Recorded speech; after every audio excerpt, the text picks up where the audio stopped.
The Arab Spring.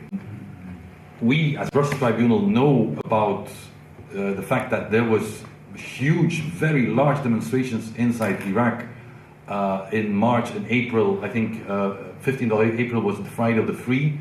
So it had really this spirit of the Arab Spring or the Arab Awakening, but in our media we did not hear one word about it.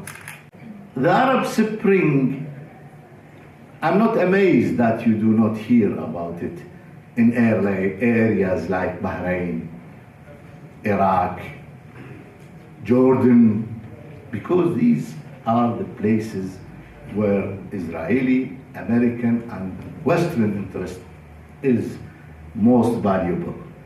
And we have seen how distorted the facts they gave about Iraq before 2003.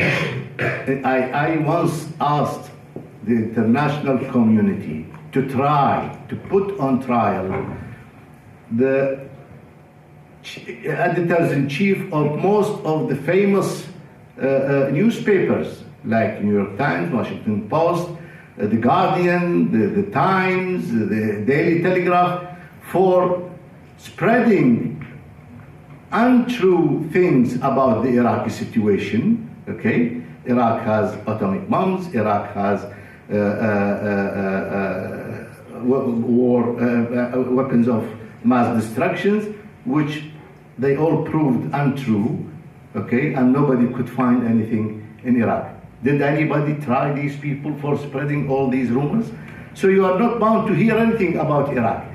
You know, people heading these demonstrations in Iraq were silently assassinated in their houses, put in prisons, tortured.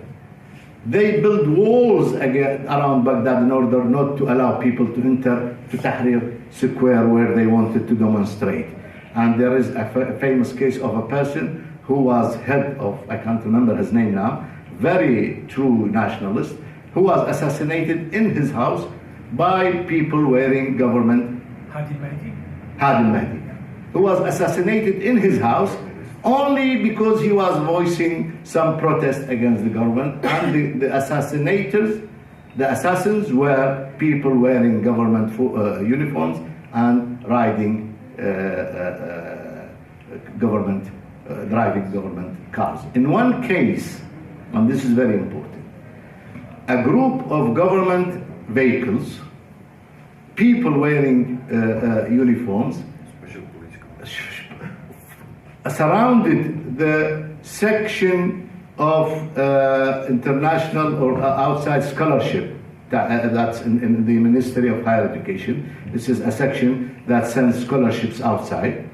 It was surrounded, and all the people inside them were taken, and there was a division of some sect and others, and around 59 or 57 people were assassinated, including the head of this section, who was one of my students, and another one who was my student as well, was visiting him. They were assassinated, cut into pieces, put into coffins, and sent to the Minister of Higher Education in his office.